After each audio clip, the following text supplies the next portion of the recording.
kooti jedhe bilbila isaanan qaba maqaa paaspoortiin qaba garuu seeran qabu gaafa achi galu seeraan galee gadi ta'e biyya sana keessa maqaan isaanii baasa kompiitaraan hidhamees ba'eera kanaan dura jechuudha. Riikardii qaba mucaan kun. Seera an paaspoortii isaa kennuudha onlaayinii irratti isinii jedhe madhofsaadhaan keessaan isinii kennadhaan jiru. Muhammad Awwal Musammaa Yaasiin teeta paaspoortii isaa isinii erga gaafa Turkii galu mallatteessee galee masmara isaas maqaa isaatiin bitatee qabsiisaa. Ayeba Mubarak ana ergidi yoo dandeesse dhiqata bulfaayid haasaamee akka deemu barbaadu lamuu itti dawaamina lamaan akkanatti haasaamee qofa akka deemu barbaadu eenyu nu qabsiisuu danda'a kottaa namni Turkii jirtan wanni nama sodaachisu hin jiru ol galaa maqaa isinii kennina xabaqaadhaa maallaqa barbaachisu sakandii keessa manaaf dibbuuf taaritaan malaa waan qabnu gurgurree kennina dhuma akkasitti nu murteessaa malee akkasii akkana goonaa minaamin hojiirra nu hojjetan. Mallaqa illee yoo barbaadan rakkoo miti. Achumaan dubbadde mallaqa illee yoo sodaattan mallaqaan illee yoo ta'e amma kennina boo manaaf Har'a Mubaarak awwalee bakka jirutti qabaa ajjeesa jedhee egaa obboleessa ajjeesuun bakka kanatti mubeen dogoggora godhee jira wanta hin danda'u sinan gargaara bakka jirtanitti qabaa ajjeesa warroonni Turkii jirtan humna kootiin sinan gargaara warri anatitti gaafatamummaa fudhata nama sin gaafateef jedhee jira egaa nagaa hin daganne Ashama akkam jirtu hordoftoonni koo nagaa waaqayyo isiniif haa baay'eetu akkamisaati kana keessanii nagaa keessanii ani nagaa kootii isinis akka nagaa keessan taatan abdiin qabaa warroonni amantaan biraas assalaamu alaykum isiniin jedhee tanan jira akkam jirtu nagaa keessanii hundumti keessaniiyyuu har'ammoo viidiyoon biraatiin walitti deebinee jirra laayik sabskiraayib gochuu hin dagatinaa isiniin jedha obboloota koo warroonni jalqabaa kaastanii haga hammaatti na hordofaa turtan. Kabaja siniin malaa guddaa galatoomaa kabajamaa siniin jechuun barbaada itti aansuudhaan immoo har'a waa'ee Mubaarakii fi obboleessa isaa irratti xiqqoo yaada qabu gara lachuunuu qabadhee dhufee siniin jira viidiyoo kana jalqaba laaltanii waa tokko barreessuu hin dandeessan jechaadha viidiyoo kana maal dubbatti maalirraa kaatetti akkasitti jechuu dandeessu jalqaba laaltanii arraba tokko akkanaaf hin barreessine siniin jedha obboloota koo maaliif jenna Mubaarak nama uummata isaatiif aarsaa kaffalee garuu har'a wanta tokko dubbachuu barbaade jechaadha waan qirna jedhe wayii jechaadha.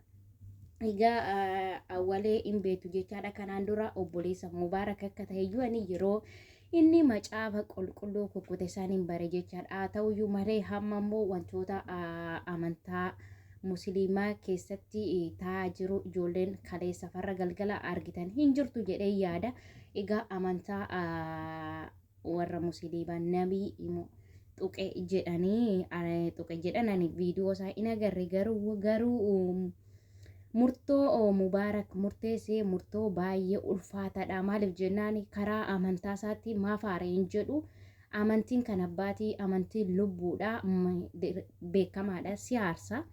Garuu murtoo akkasii murteessuusaa dhiiga isaati sila ta'e borumaafan akkana godhee jechuu danda'a jechaadha. Alagaa gidduu taa'ee obboleessa isaatti du'a murteesse jechaadha.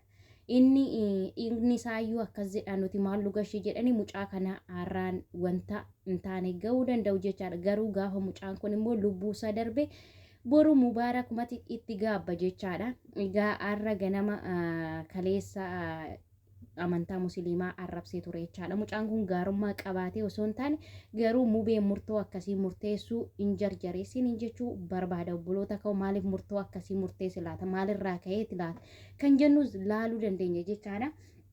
Egaa har'a wanta bakka inni jiru isinitti meetanan diimaa ajjeesa waan barbaadan goosisa lookeeshinii isaa isiniifan ergaa jedhee maaliif jennaan Mubaarakii bakka kanatti naan qirna jedhee amantaa isaa irratti waan barbaade ta'uu qaba garuu boru osoo Mubaarak akkas goosisee boru obbolaan biraallee qabaachuu danda'u jechaadha ijoolleen kun situu obboleessa kun jala hajjeese jedhanii Mubaarak irraan rakkoo ga'uu danda'u jechaadha alagaa gidduu taa'ee afaan saniin waan akkasii dubbachuun isarra hin jiraatu jechaadha aga barbaade amantii isaa yoo jaalatee egaa saati sanitti illee amantii isaa tuqee baay'ee aaree ture jechaadha Mubaarakii garuu murtoo akkasii alagaa gidduu taa'ee murteessuus isaa xiqqoo hin ulfaata jechaadha maaliif jennaan haadha tokko keessa gadi ba'anii dhiigi haadha sanii isa gaafachuu danda'a jechaadha. Odoo mucaan kun amma barbaadee balleessayyuu qabaatee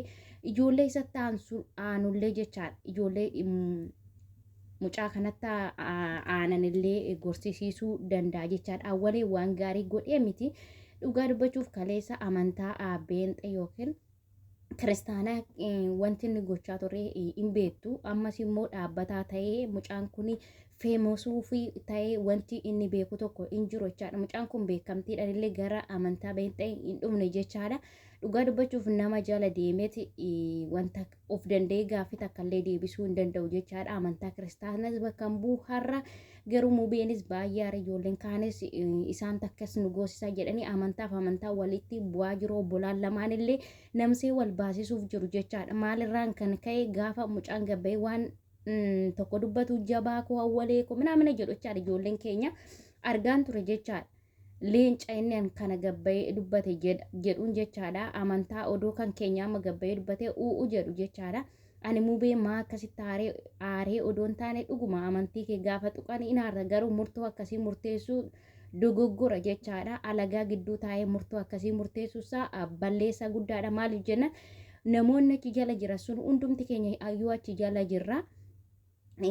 Inni obboleessi isaa dhiigi isaa murtoo akkasii gaafa murteessu warri kaan immoo ammana lama itti duulanii mucaa kana lubbuu isaallee baasuu danda'u. Boru garuu itti gaafatamummaa kan fudhatu Mubaaraki jechaadha. Bakka lookeeshiniillee siniifan ergaa bakka inni jirurree safara inni jirurree jedhee jira jechaadha. Garuu borummoo obbolaan ambiraallee Mubaaraki walitti bu'uu danda'u. Garuu osuma amma barbaadeeyyuu badii yoo qabaateeyyuu hawwalii badii qaba nan beeka badii qaba. Garuu amma ta'ee hiriyoota isatti siqan yookiin hordoftoota amantaa kiristaana sanitti siqee yoo nurraa dhowwa anaan humna kootii ol ta'eera.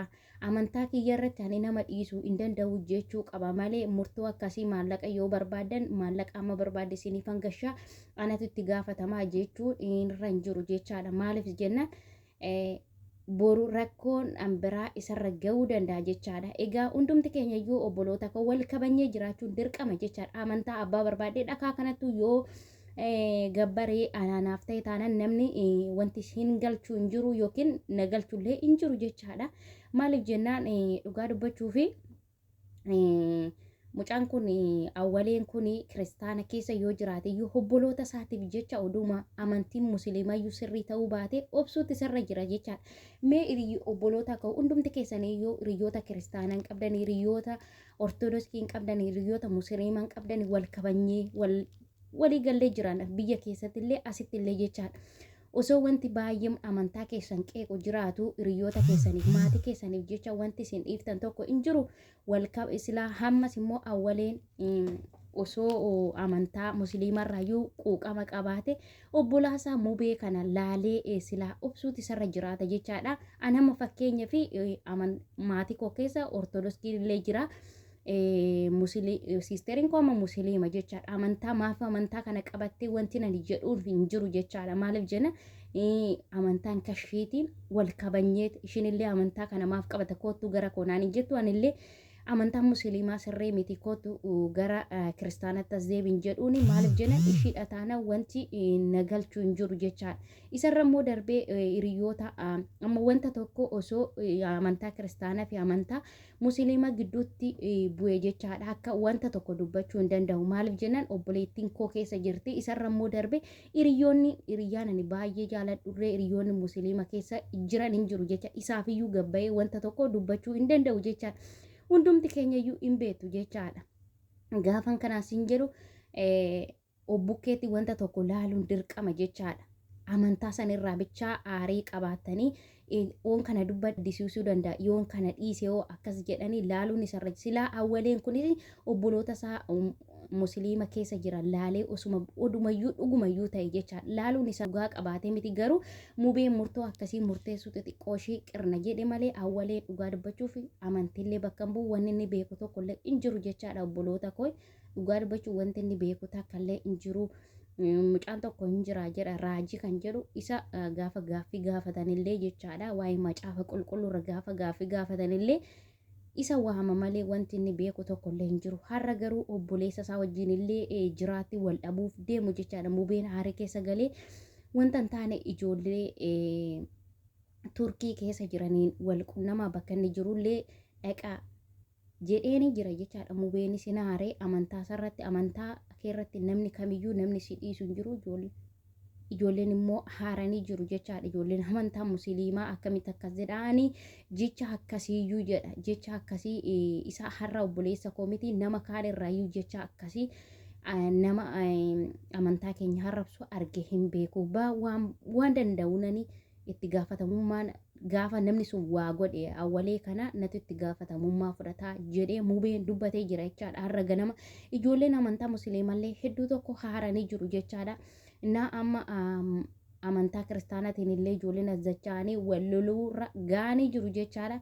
Dhugaa dubbachuu fi kanaan durallee obboleessa isaa kana wajjin wal lolanii turan jechaadha. Haa ta'uyyuu malee ani amantaa kana maaf fudhattee guyyaa takkallee jedheeni hin beeku jedhee mubaaraki.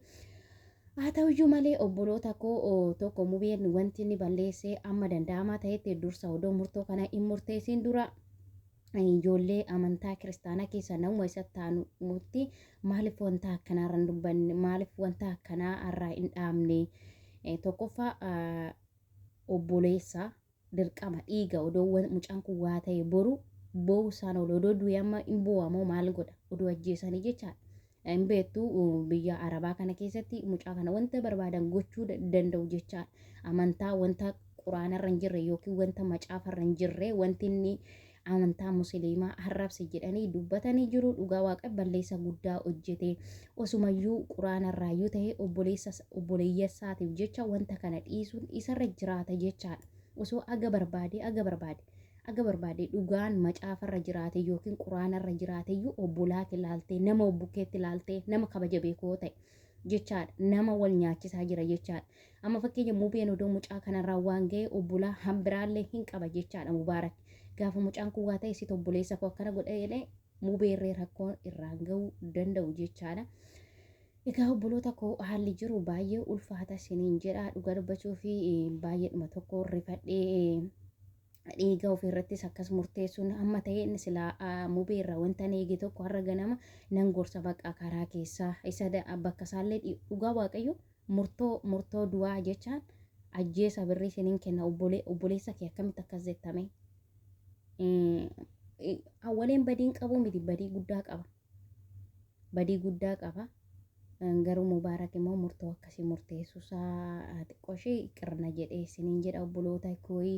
Obbolaan lamaan ama amantaa kanas jaalatee miti awwaleen kun beekaa nama waliin nasiisuuf yookiin wal ficcisiisuudhaaf gara amantii kanaa dhufee isiniin jedha. Egaa jalqabaa kaastanii warri na hordoftan nagaannaa turaa isiniin jedha. Yaanni koo kanuma kanarraa kana caala dubbachuu hin barbaadu jechaadha. Dhugaa dubbachuu fi maaliif jennaan waan baay'ee garaa nama nyaatu namu beettis hin murteessu mucaattis hin murteessu baay'ee nama rifadhe isiniin jedha. Nagaannaa tura baay'ee sin jaaladha.